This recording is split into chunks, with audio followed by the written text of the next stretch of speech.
ശിശിരകാലത്ത് മഞ്ഞുമൂടി നിൽക്കുന്ന മരങ്ങളെയും ചെടികളെയും കാണുമ്പോൾ എന്തോ നമ്മെ പഠിപ്പിക്കും പോലെ തോന്നാറുണ്ട്. ശിശിരകാലം കഴിയുമ്പോൾ വേനലും വസന്തവും ജീവിതത്തിന് നിറം നൽകുമെന്ന് ശരിയാണല്ലോ.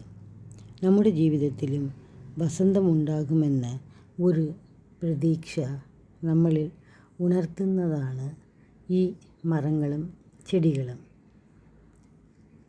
ഇത്രയും മഞ്ഞുമൂടി നിൽക്കുമ്പോഴും ഇനിയും വേനലുണ്ടാകും, അത് കഴിഞ്ഞ് വസന്തമുണ്ടാകും, നമുക്ക് ശാന്തിയും സമാധാനവും ഉണ്ടാകുമെന്ന പ്രതീക്ഷയോടെ ഈ മരങ്ങൾ വരുന്ന ഋതുക്കളെ സന്തോഷത്തോടെ എതിരേൽക്കാൻ നിൽക്കുന്നു.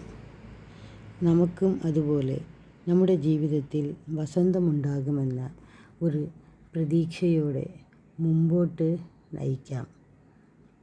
എന്നാലേ നമുക്ക് ശാന്തിയും സമാധാനവും സന്തോഷവും ഉണ്ടാകും എന്ന പ്രതീക്ഷയോടെ നമുക്ക് മുമ്പോട്ട് ജീവിതത്തെ നയിക്കാൻ കഴിയും.